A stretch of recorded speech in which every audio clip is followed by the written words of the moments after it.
श्रीराम जय जय राम. सत्संगतीत राहावे, नेहमी संतांची संगत धरावी. परमार्थाला संतांचे अधिष्ठान आवश्यक आहे.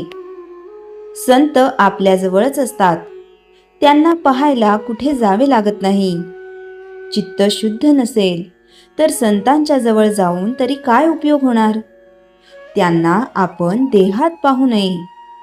संत हे काही देहात नसतात, ते जे काही सांगतात त्या साधनात ते असतात. आपली विषय लालसा सोडल्याशिवाय त्यांची भेट होणे शक्य नाही. संताकडे एखादा चोर गेला तर त्याला त्याची खरी भेट होईल का? तो ज्या हेतूने जातो त्या हेतूने त्याला फार तर तिथे चोरी करता येईल, परंतु संतापासून जे खरे मिळवायचे ते साधेल का? आपण जर चित्त शुद्ध करून गेलो तर आपल्याला त्यांची भेट होते, आणि भेट झाल्यावर जे त्रिभुवनातही मिळणार नाही ते देतात. एक जण एका संताकडे नेहमी दर्शनाला येत असे. तिथे इतर मंडळीही पुष्कळ असत, पण तो कुणाशीही बोलत नसे. कुणी काही विचारले तर उत्तर देत नसे. सदा मुद्रा खिन्न असे. कुणालाही त्याच्याशी बोलावे असे वाटत नसे. असे काही दिवस गेले. पुढे एके दिवशी ते सद्गुरू म्हणाले, माझा तो वेडा कुठे आहे? तो आज का आला नाही? हे त्याने ऐकताच तो आनंदाने उड्या मारू लागला, आणि जो तिथून गेला तो पुन्हा आलाच नाही. तो कशाला येईल? गुरुने एकदा आपल्याला आपले म्हणावे हेच शिष्याला मिळवायचे असते. हे त्या गृहस्थाने ओळखले आणि म्हणून त्याचे काम झाले. गुरु तुम्हाला तुम्ही माझे झाला असे म्हणत असताना सुद्धा तुम्ही ते ओळखत नाही, कारण तुम्ही विषय बरोबर घेऊन आलेले असता आणि विषयाची प्राप्ती व्हावी असा हेतू मनात असतो. या उलट गुरु तुम्हाला निवृत्ती देतात. निवृत्ती दिल्यावर विषयाची प्राप्ती व्हावी ही आठवणच जाते. जसे तहान लागल्यावर पाणी हवेसे वाटते, पण तेच पाणी पोटभर प्याल्यावर नकोसे वाटते, म्हणजे त्याची निवृत्ती होते. आपला यावर आज विश्वास बसायचा नाही, पण हा विश्वास बसायला भगवंताचे नामस्मरण केले पाहिजे. नामाने ते कार्य होते, म्हणून नामस्मरण करीत जावे. नामाने काळजी वाटणे नाहीसे होते, आणि मग तळमळही आपोआप जाते. मन आपल्याला विषयाचा आहेर करीत असताना आपण त्याला नामाचा आहेर करावा. आपण आपल्या अंतःकरणाला नामाची धग लावावी. त्याने अंतःकरण उकळेल की दोष वर येतील. ते काढून टाकले की अंतःकरण शुद्ध होईल. शुद्ध अंतःकरण ठेवून नाम घेतले तर भगवंताच्या कृपेचा अनुभव येईल. नामानेच अंतरंग शुद्ध बनते. नामानेच मन अंतरात प्रवेश करून स्थिर बनते. श्रीराम जय जय राम. चैतन्यवाणी. संत सांगतील तेच करणे हीच त्यांची खरी सेवा होते. श्रीराम समर्थ. दासबोध. समास 10 दशक 19. विषय सत्य आणि सत्यनिष्ठ जीवन. सत्य म्हणजे काय? सत्य म्हणजे जे खरे आहे ते, जे बदलत नाही ते, जे न्याय आणि योग्य आहे ते. समर्थ सांगतात, सत्य हेच जीवनाचे आधार आहे.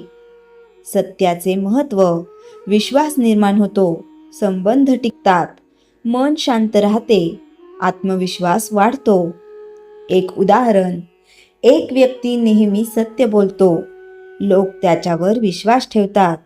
दुसरी व्यक्ती खोटं बोलते, लोक दूर राहतात.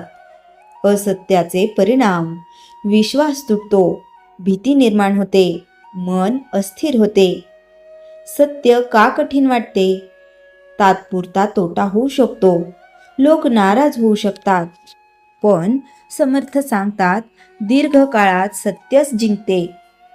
सत्य कसे पाळावे? प्रामाणिक रहा, भीती सोडा, योग्य गोष्ट बोलण्याचे धैर्य ठेवा. कृतीतही सातत्य ठेवा.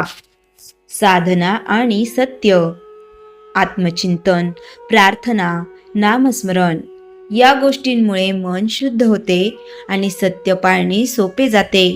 संतांचा आदर्श. समर्थ रामदास स्वामी यांनी सत्याचा मार्ग कधीही सोडला नाही. एक साधा दृष्टांत. सूर्य नेहमी प्रकाश देतो, तो कधीही खोटा नसतो. तसेच सत्य नेहमी प्रकाश देते. अंतिम सार. समास 10 दशक 19 आपल्याला सांगते, सत्याचा मार्ग स्वीकारा, प्रामाणिक रहा, भीती सोडा आणि सत्यनिष्ठ जीवन जगा. असे जीवन जगणारा मनुष्य विश्वासार्ह, शांत आणि महान बनतो. श्रीराम समर्थ. दासबोध. समास 10 दशक 20. विषय. हा दशक म्हणजे समास 10चा निष्कर्ष आणि जीवन मार्गाचा स्पष्ट संदेश आहे. समास 10 एक व्यावहारिक साधना. समास 10 मध्ये आपण काय शिकलो? आचरण, सदाचार, स्वधर्म, वेळेचे महत्त्व, संगती, इंद्रिय निग्रह, वैराग्य, धैर्य, विवेक, उद्योग, संबंध, धनाचा उपयोग, क्रोध नियंत्रण, अहंकार, त्याग, लोभ टाळणे, मत्सर दूर करणे, क्षमा, दया, सत्य. यातून स्पष्ट होते, हे केवळ आध्यात्मिक ज्ञान नाही, तर जगण्याची कला आहे. समर्थांचा मुख्य संदेश. समर्थ सांगतात, जीवन योग्य पद्धतीने जगा, म्हणजेच परमार्थ साध्य होईल.